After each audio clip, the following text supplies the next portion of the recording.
할렐루야. 오늘은 11월 8일 화요일입니다. 오늘도 정시 매일 예배 함께 하시는 성도님들 한 분 한 분 사랑하고 축복합니다. 다 같이 사도신경을 고백하며 예배 자리로 나가겠습니다. 전능하사 천지를 만드신 하나님 아버지를 내가 믿사오며 그 외아들 우리 주 예수 그리스도를 믿사오니 이는 성령으로 잉태하사 동정녀 마리아에게 나시고 본디오 빌라도에게 고난을 받으사 십자가에 못 박혀 죽으시고 장사한 지 사흘 만에 죽은 자 가운데서 다시 살아나시며 하늘에 오르사 전능하신 하나님 우편에 앉아 계시다가 저리로서 산자와 죽은 자를 심판하러 오시리라. 성령을 믿사오며 거룩한 공예와 성도가 서로 교통하는 것과 죄를 사하여 주시는 것과 몸이 다시 사는 것과 영원히 사는 것을 믿사옵나이다. 아멘. 찬송가 216장 성자의 귀한 몸 우리 함께 찬송하겠습니다.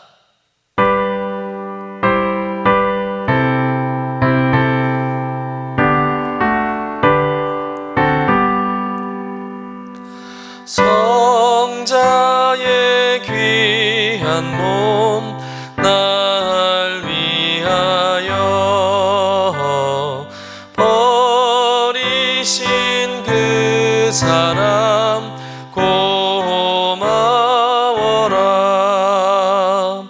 내 머리 숙여서 주님께 비는 말 나무어 주님께 바치리까. 지금도 날 위해 간구하심 이 옅은 믿음이 아옵나니 주님의 참사랑 고맙고 놀라워 찬송과 기도를 쉬지 않네. 주님의 십자가 나도 지고 신실한 믿음과 마음으로 형제의 사랑과 친절한 위로를 네게나 베풀게 하옵소서. 만 가지 은혜를 받았으니 내 평생 슬프나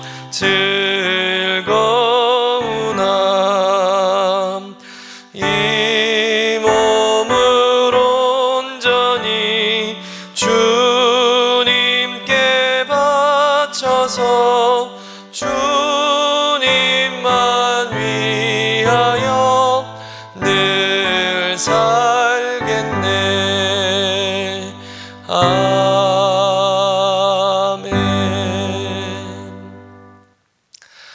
시간에는 수험생과 취업생을 위한 중보 기도의 시간을 갖겠습니다. 우리 먼저 화면을 보시면서 이번에 또 시험을 준비하고 또 취업을 준비하는 우리 자녀들의 이름을 한 명 한 명 하나님께 올려드리는 시간을 갖겠습니다.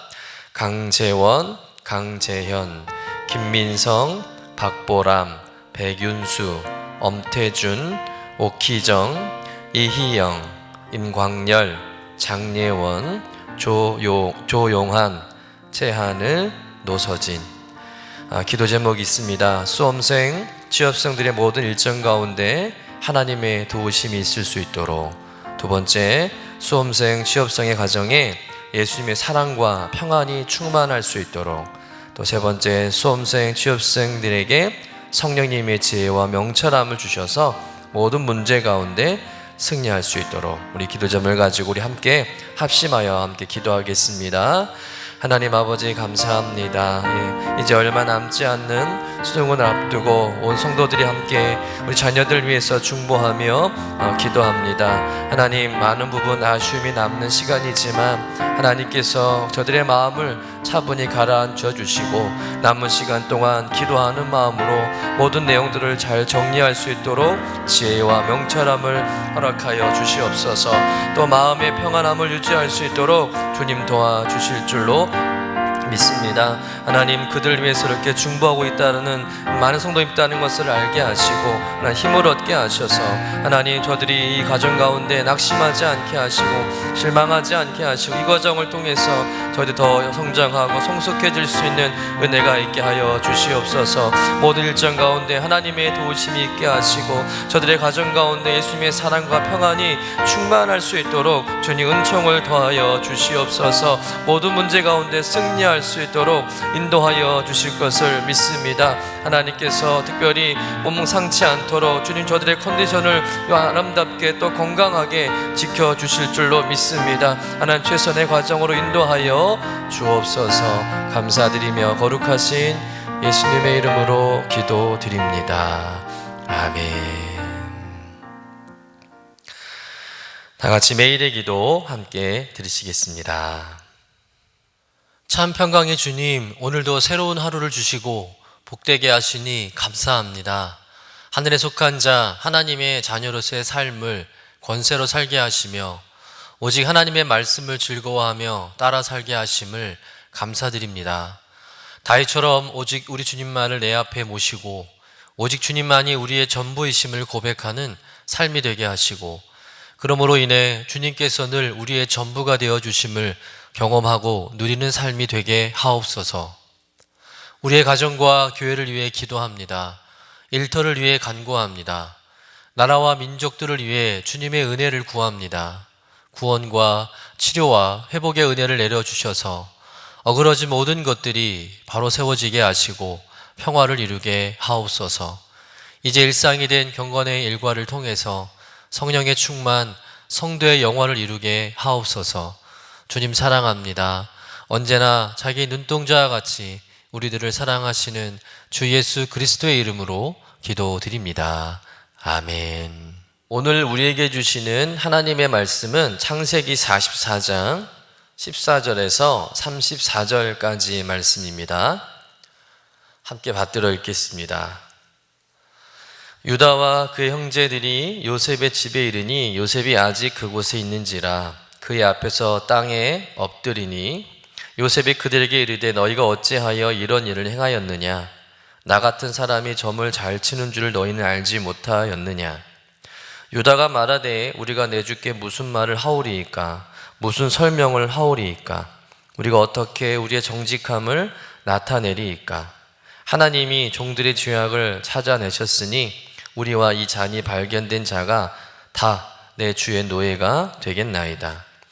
요셉이 이르되 내가 결코 그리하지 아니하리라. 잔이 그 손에서 발견된 자만 내 종이 되고 너희는 평안히 너희 아버지께로 도로 올라갈 것이니라.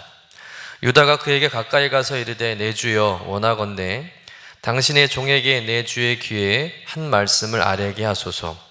주의 종에게 노하지 마소서. 주는 바로와 같으심이니이다. 이전에 내 주께서 종들에게 물으시되 너희는 아버지가 있느냐 아우가 있느냐 하시기에 우리가 내 주께 아뢰되 우리에게 아버지가 있으니 노인이요 또 그가 노년에 얻은 아들 청년이 있으니 그의 형은 죽고 그의 어머니가 남긴 것은 그뿐이므로 그의 아버지가 그를 사랑하나이다 하였더니 주께서 또 종들에게 이르시되 그를 내게로 데리고 내려와서 내가 그를 보게 하라 하시기로 우리가 내 주께 말씀드리기를 그 아이는 그의 아버지를 떠나지 못할지니 떠나면 그의 아버지가 죽겠나이다. 주께서 또 주의 종들에게 말씀하시되 너희 막내 아우가 너희와 함께 내려오지 아니하면 너희가 다시 내 얼굴을 보지 못하리라 하시기로 우리가 주의 종 우리 아버지에게로 도로 올라가서 내 주의 말씀을 그에게 아뢰었나이다. 그 후에 우리 아버지가 다시 가서 곡물을 조금 사오라 하시기로 우리가 이르되 우리가 내려갈 수 없나이다. 우리 막내 아우가 함께 가면 내려가려니와 막내 아우가 우리와 함께 가지 아니하면 그 사람의 얼굴을 볼 수 없음이니이다. 주의 종 우리 아버지가 우리에게 이르되 너희도 알거니와 내 아내가 내게 두 아들을 낳았으나 하나는 내게서 나갔으므로 내가 말하기를 틀림없이 찢겨 죽었다 하고 내가 지금까지 그를 보지 못하거늘 너희가 이 아이도 내게서 데려가려 하니 만일 재해가 그 몸에 미치면 나의 흰 머리를 슬퍼하며 수올로 내려가게 하리라 하니 아버지의 생명과 아이의 생명이 서로 하나로 묶여 있거늘 이제 내가 주의 종 우리 아버지에게 돌아갈 때에 아이가 우리와 함께 가지 아니하면 아버지가 아이 없음을 보고 죽으리니 이같이 되면 종들이 주의 종 우리 아버지가 흰 머리로 슬퍼하며 스올로 내려가게 함이니이다. 주의 종이 내 아버지에게 아이를 담보하기를 내가 이를 아버지께로 데리고 돌아오지 아니하며 영영이 아버지께 죄짐을 지리이다 하셨사오니 이제 주의 종으로 그 아이를 대신하여 머물러 있어 내 주의 종이 되게 하시고 그 아이는 그 형제들과 함께 올려 보내소서. 그 아이가 나와 함께 가지 아니하면 내가 어찌 내 아버지에게로 올라갈 수 있으리까? 두렵건대 재해가 내 아버지에게 미침을 보리이다. 이는 하나님의 말씀입니다. 아멘. 오늘 본문의 말씀은 애굽의 노예가 될 뻔한 이 베냐민을 변호하는 유다의 헌신적인 태도를 보여주는 말씀입니다. 요셉의 형들과 베냐민이 요셉으로부터 성대한 잔치를 대접받고 집을 향해 돌아가는데 갑자기 요셉의 청지기가 그들을 쫓아와서 그들이 훔치지도 않은 요셉의 은자를 훔쳤다고 그들을 추궁하는 것입니다. 실은 이 일 또한 요셉이 꾸민 일이죠. 하지만 그 요셉의 형들은 뭐라고 대답할까요? 절대로 자기들은 요셉의 은잔을 훔쳐가지 않았다고 완강하게 부인합니다. 그렇지만 곧바로 베냐민의 곡식 주머니를 뒤지자 그 주머니에서 은잔이 발견된 것입니다. 이게 또 뭔 일입니까? 결국 요셉의 형들은 베냐민과 함께 이 범죄 혐의를 받고 다시 요셉이 있는 성으로 돌아올 수밖에 없었던 것이죠. 우리 본문 14절부터 15절 말씀을 같이 한번 읽어보도록 하겠습니다. 유다와 그의 형제들이 요셉의 집에 이르니 요셉이 아직 그곳에 있는지라 그의 앞에서 땅에 엎드리니 요셉이 그들에게 이르되 너희가 어찌하여 이런 일을 행하였느냐? 나 같은 사람이 점을 잘 치는 줄을 너희는 알지 못하였느냐? 자, 요셉은 다시 자기에게 돌아온 그 형들을 향해서 자기는 친절을 베풀어 주었는데 왜 너희들은 그 은혜를 원수로 갚느냐라고 하면서 요셉의 형들에게 엄하게 추궁하고 또 신문하고 꾸짖는 것이죠. 그러자 요셉의 형들 중에 유다가 나서서 이렇게 말을 합니다. 우리 본문 16절 말씀 같이 한번 읽어보겠습니다. 유다가 말하되 우리가 내주께 무슨 말을 하오리이까? 무슨 설명을 하오리이까? 우리가 어떻게 우리의 정직함을 나타내리이까? 하나님이 종들의 죄악을 찾아내셨으니 우리와 이 잔이 발견된 자가 다 내 주의 노예가 되겠나이다. 무슨 말입니까? 자기들은 절대 은자를 훔쳐가지 않았다. 그러나 이렇게 증거가 명백하니 무슨 설명이 필요하겠느냐? 뭐 어떻게 할 수 있겠느냐? 그러니 그 죄의 대가로 자기 형제들 모두가 당신의 노예가 되겠다고 유다가 그렇게 말을 한 것이죠. 그러자 요셉은 그럴 필요가 전혀 없다고 말합니다. 나머지 사람들은 다 집으로 돌아가고 은잔이 발견된 사람만 자기의 노예가 되어야 된다고 말을 하는 것이죠. 즉 베냐민만 노예가 되어야 한다고 말을 하는 거예요. 지금 요셉은 또다시 위기에 몰린 그 상황에서 형들이 어떻게 나오는지를 보길 원하는 거예요. 시험하는 것이죠. 그럼 만약에 예전에 요셉의 형들 같았으면 베냐민을 포기하고 집으로 돌아갔을 형들입니다. 20년 전의 형들이라면 그러고도 남는 형들이죠. 당연히 베냐민 역시 배다른 형제 아니겠습니까? 요셉도 그렇게 팔아넘기고 죽었는지 살았는지 관심도 없이 지냈는데 뭐 베냐민쯤이야 애굽의 노예가 되든 말든 상관없이 그저 자신들이 사는 게 먼저라고 생각하고 그냥 돌아갈 수 있는 형들이었다는 것이죠.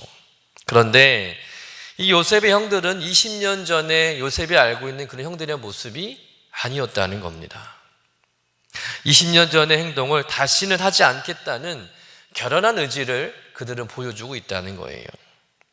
오늘 본문 18절부터 34절까지의 말씀은 유다가 이 베냐민을 구하기 위해서 그 모든 권한을 쥐고 있는 절대 권력자 요셉 앞에서 탄원을 올리는 내용입니다. 우리 본문 18절부터 22절까지의 말씀을 좀 같이 읽어보도록 하겠습니다.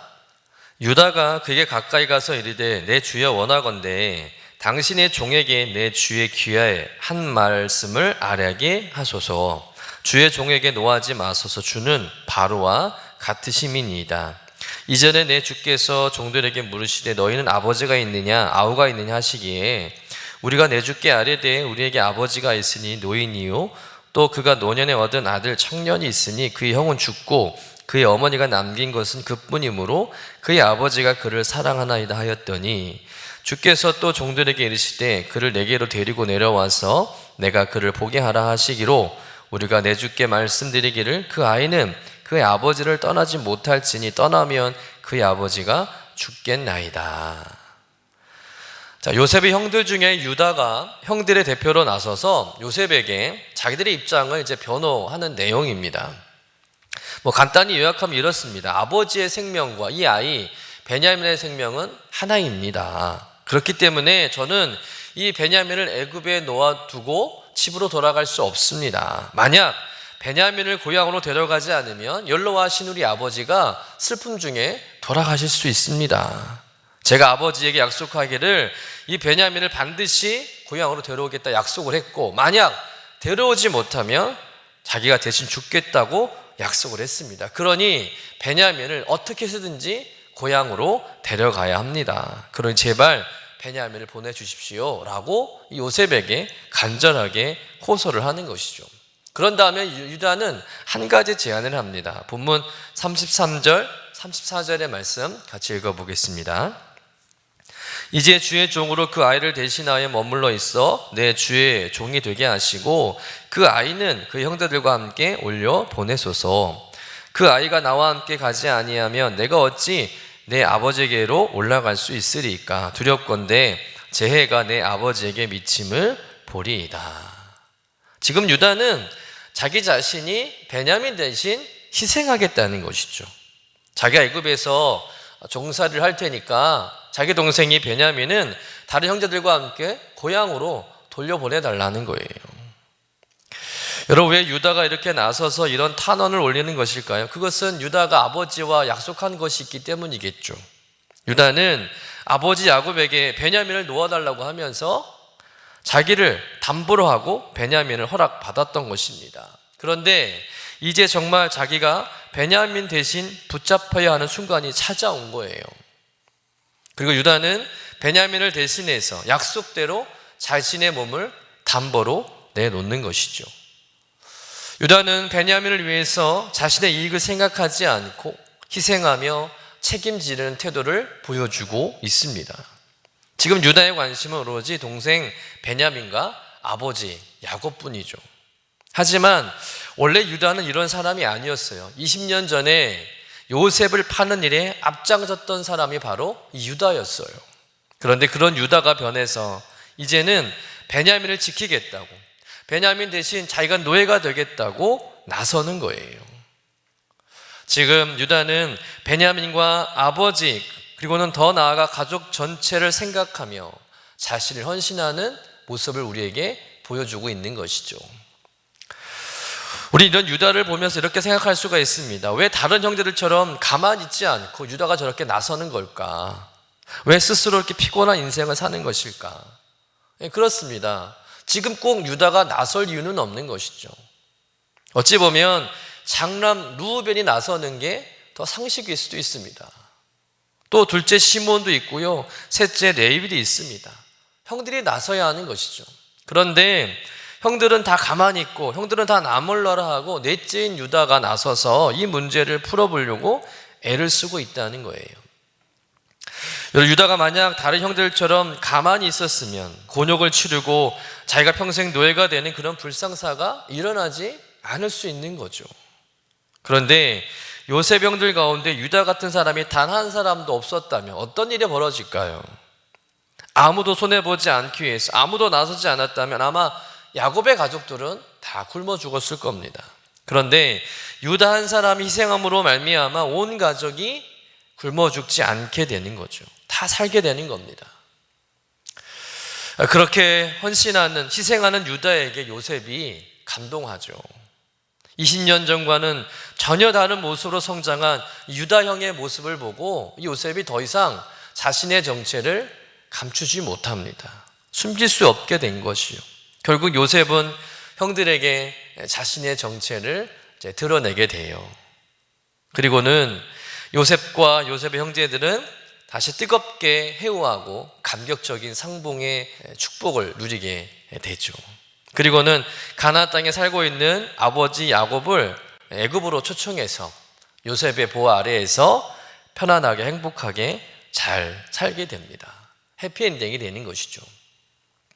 그런데 여러분, 이런 야곱의 가정의 행복한 결말에는 유다의 헌신이 있었다는 거예요. 유다는 자신을 희생제물로 드림으로 인해서 형제들 간에 깨어진 관계를 회복하고 아버지의 잃어버린 그 기쁨을 다시 되찾게 해주었다는 것입니다. 요셉 가정의 전환점에 유다의 헌신과 희생이 있었다는 것이죠. 이런 사실을 야곱과 모든 가족들이 나중에 알게 되었을 것이고, 그리고 야곱과 온 가족들은 자신의 가족을 위해서 기꺼이 헌신했던, 희생했던 유다에게 얼마나 고마워했을까요? 또 그를 얼마나 사랑하고 존경했겠습니까? 여러분, 모두가 방관자로 있을 때, 나몰라라 하고 있을 때 유다만이 모든 책임을 지고 나서서 동생을 지켜내고 문제를 해결하는 그런 장면을 통해서 왜 하나님께서 유다의 가문을 축복하셨는지, 왜 유다의 가문을 선택하셨는지, 왜 유다의 가문을 통해서 다윗 왕이 태어나고 예수 그리스도가 탄생하게 되었는지 우리는 그 이유를 짐작할 수 있는 것이죠. 유다는 가족 안의 그 불화와 깊은 고를 해결함에 있어서 정말 희생적인 중보자의 역할을 잘 감당했다는 겁니다. 자기 한 사람이 희생해서 모든 사람을 살릴 수만 있다면 기꺼이 자기 자신을 희생하겠다고 나선 것이죠. 여러분, 이런 유다의 모습을 통해서 우리는 이 땅에 중보자로 오신 예수 그리스도를 생각하지 않을 수가 없는 것이죠. 여러분, 오늘 유다의 희생은 곧 예수 그리스도의 십자가의 희생과 모형을 우리에게 보여주고 있는 것입니다. 예수님이야말로 인간들의 죄의 문제를 해결하기 위해서 적극적으로 이 땅에 나서신 분 아니겠습니까? 예수님 한 분의 희생함으로 인해서 수많은 죄인들이 죄사함을 받고 영원한 멸망에서 건짐받고 구원받게 되었음을 믿습니다. 이것을 로마서 5장 18절에 이렇게 잘 설명하고 있죠. 한번 같이 읽어보도록 하겠습니다. 그런즉 한 범죄로 많은 사람이 정죄에 이른 것 같이 한 의로운 행위로 말미암아 많은 사람이 의롭다 하심을 받아 생명에 이르렀느니라. 아멘. 여러분, 예수님은 악한 세대 가운데 우리를 건지시려고 우리의 죄를 대속하시기 위해서 자기 몸을 기꺼이 버리신 겁니다. 그리고 지금도 우리를 위해서 기도해 주시죠. 중보자가 되어 주신다는 것입니다. 사랑하는 성도 여러분, 하나님께서는 우리도 이 유다처럼, 예수님처럼 다른 사람을 살려내기 위해서, 또 다른 사람들에게 유익을 주기 위해서 이 땅에 중보자가 되길 원하신다는 거예요. 사랑하는 성도 여러분, 여러분 한 사람을 통해서, 여러분 한 사람의 헌신을 통해서 여러분의 가정이 다시 회복되어지기를 간절히 축원합니다. 여러분 한 사람의 희생을 통해서 우리 교회가 놀랍게 부흥하게 될 줄로 믿습니다. 여러분의 속회가 건강해지고 여러분의 직장이 새로워질 줄로 믿습니다. 여러분, 이 모든 일을 이루게 하는 중보자의 역할이 얼마나 귀한 일인지 오늘 말씀을 통해서 깨닫는 여러분 되시기를 간절히 축원합니다. 여러분, 오늘 주님은 그런 귀한 일을 감당하는 중보자를 찾고 계십니다. 여러분이 그 주님이 찾으시는 중보자가 되시기를 간절히 축원합니다. 예수님처럼 또 유다처럼 이런 다른 사람들 위해서 희생하고 중보함으로 인해서 지극히 존귀한 자의 반열에 세워지고 또 회복과 축복의 통로로 쓰임받는 여러분 되시기를 주님의 이름으로 간절히 축원합니다. 기도하겠습니다. 하나님, 동생을 위해서 자신을 헌신하고 희생하는 유다의 모습을 보면서 왜 그의 가문이 축복의 가문이 되었는지를 말씀을 통해서 깨닫게 하시니 감사드립니다. 세상이 점점 자기만 생각하고 또 자기만 위하는 이기적인 세상으로 변질되어가는 상황 속에서 진정 우리가 소중하게 지켜내야 할 것이 무엇인지를 또한 고민하고 생각하게 하시니 감사드립니다. 하나님, 우리도 믿음의 여정 가운데 우리가 뿌려놓은 죄의 결과들을 마주하게 될 때 유다처럼 더 성숙하게 하여 주시옵소서. 책임지는 모습이 있게 하시고 희생하는 모습이 있게 하여 주옵소서. 나 한 사람의 헌신과 희생을 통해서 수많은 사람들을 살려낼 수 있는 중보자의 삶을 살아가는 인생 되게 하여 주옵소서. 그래서 나 한 사람의 헌신으로 인해서 우리 가정이 변화되게 하시고 화목하게 하여 주시옵소서. 우리 교회가 부흥되게 하여 주시옵소서. 우리 직장이, 우리 공동체가 잘 되어지게 하여 주시옵소서. 감사드리며 거룩하신 예수님의 이름으로 기도드립니다. 아멘. 이제는 우리의 구세주가 되시며 대속자가 되시는 예수 그리스도의 구속의 은혜와 아버지 하나님의 사랑과 성령님의 교통하시는 은총이 오늘도 정시 매일 예배를 통해서 성령 충만하며 또 성도의 영화 가운데 살길 원하는 주의 사랑하는 모든 권속들 위에 영원토록 함께 하시기를 간절히 축원하옵나이다. 아멘.